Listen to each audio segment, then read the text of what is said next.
سلام دوستان، من اومدم با یه پست درباره گریت ها. یک مدل گریت رو توی این پست بهتون نشون میدم و چندین مدل رو توی استوری ها قرار میدم.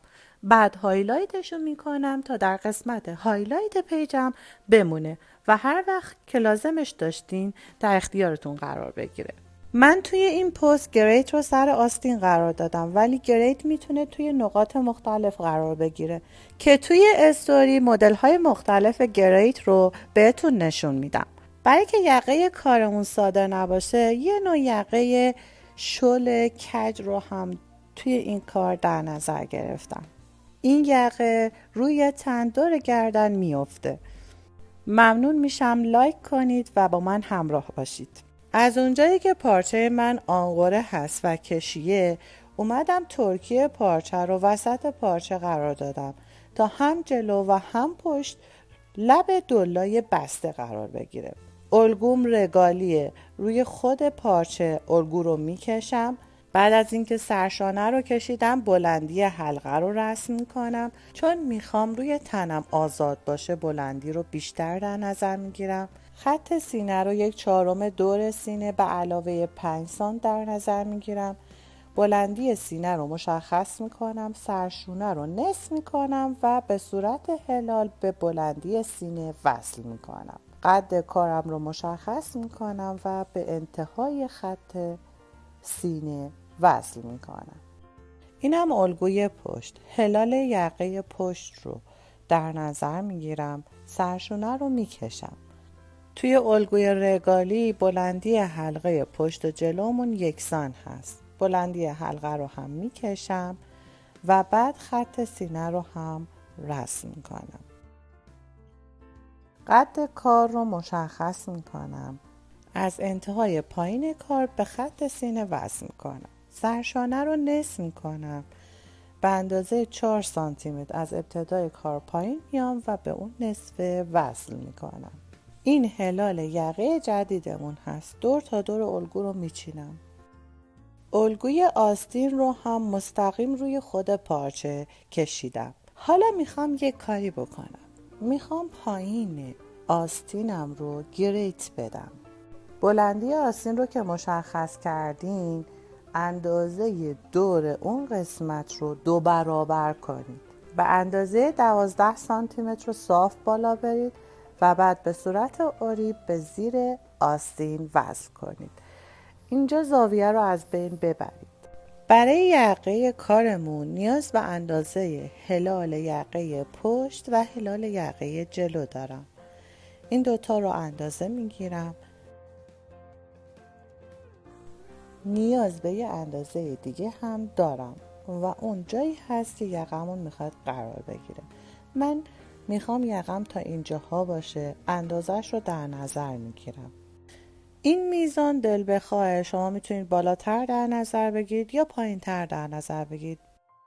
حالا یه مستطیل لازم دارم با عرض 2 برابر اون اندازه که گرفتم و طول 2 برابر هلال یقه جلو و هلال یقه پشت. ببینید میخوام یقم خودش سجاف خودش باشه. یه نکته بگم، حتما باید توی کشش پارچه این کار انجام بدید. طول مستطیل باید در جهتی باشه که پارچه کش میاد.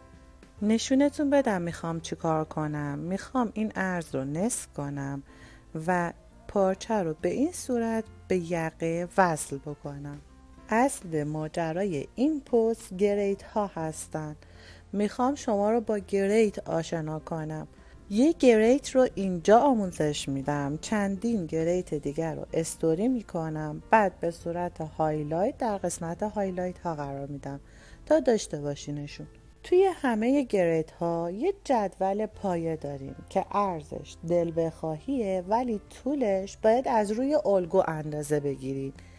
این مربع‌های کوچیکی که داخل کار قرار گرفتن همشون با عرض و طول یکسانی هستن. من 2 در 2 در نظر گرفتم، ولی بسته به جایی که میخواین استفاده کنین این عرض و طول میتونه متفاوت باشه.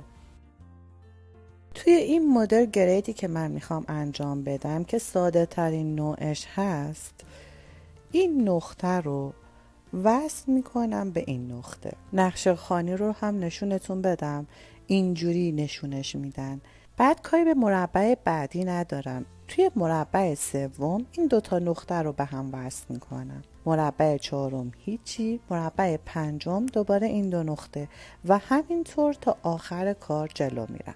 توی ردیف اول به مربع‌های زوج کاری نداشتم، توی ردیف دوم به مربع‌های فرد کاری ندارم. پس در ردیف دوم مربع دوم رو این دو نقطه رو به هم وصل میکنم و تا آخر جلو میرم. ردیف سوم عین ردیف اول انجام میدم، کاری به مربع‌های زوج ندارم، همونطور که توی تصویر دارین میبینید. ردیف چهارم عین ردیف دوم میشه، همینطور تا آخر کار جلو میرم.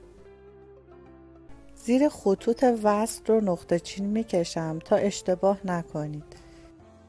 اول تموم شده کار رو نشونتون بدم که انتهای کار قرار چه اتفاقی بیفته. توی اکثر گریت ها میتونید از دو طرف کار استفاده کنید. میتونید در جایی که مربع ها رو به هم وصل کردید مروارید یا منجاق کار بذارید و استفاده کنید. توی این مدل گریت من از این سمت کار استفاده کردم. معمول و متداولش اینه که فقط جای نقطه ها رو روی پارچه انتقال میدن، ولی من اینجا گریت رو روی پارچه اصلی کشیدم تا شما کار رو ببینید. من نیاز به 5 خط داشتم، برای همین 12 سانت اضافه کردم. 2 سانت برای پایین کار جدا میکنم، 10 سانت مابقی رو به 5 تا قسمت دوتایی جدا میکنم و طول کار رو هم به قسمت های 2 سانت جدا میکنم. مربع ها رو روی تصویر دیدین. حالا دو تا نقطه اول رو روی هم قرار میدم و کوک میزنم. بعد کوکم رو محکمش میکنم که باز نشه. بریم روی ته نشونتون بدم. این دو تا نقطه اولیه رو وصل کردم، یه مربع رو ول میکنم، دو تا نقطه بعدی رو وصل میکنم. روی ته این دو نقطه رو دارم وصل میکنم. حالا دوباره مربع بعدی رو کاری ندارم و این دو نقطه رو به هم وصل میکنم. به همین ترتیب تا آخر این ردیف رو جلو میریم. توی ردیف دوم مربع اولی رو ول میکنیم، مربع دوم رو به هم وصل میکنیم. دقیقاً عین همون طرحی که توی جدولمون کشیدیم. هر دفعه یک مربع رو ول میکنیم و در مربع بعدی دو گوشه رو به هم وصل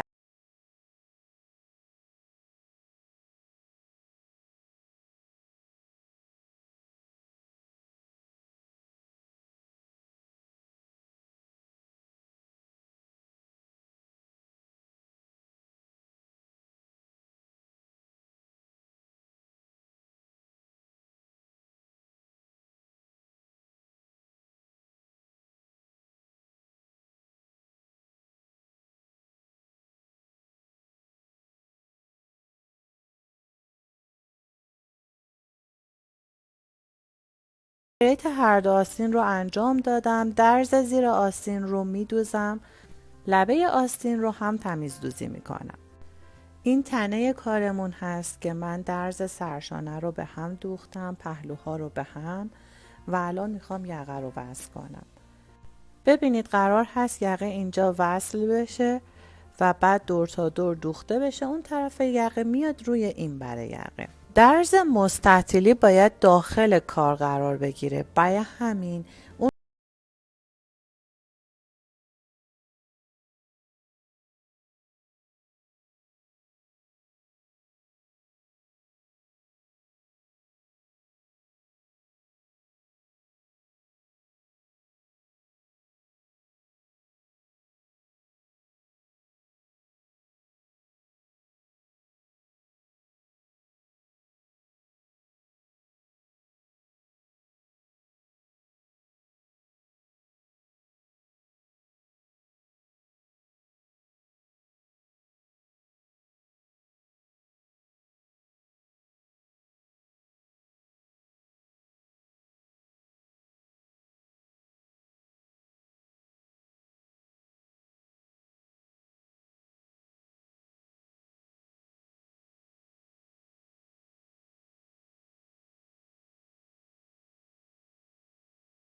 تا درس سبک بشه.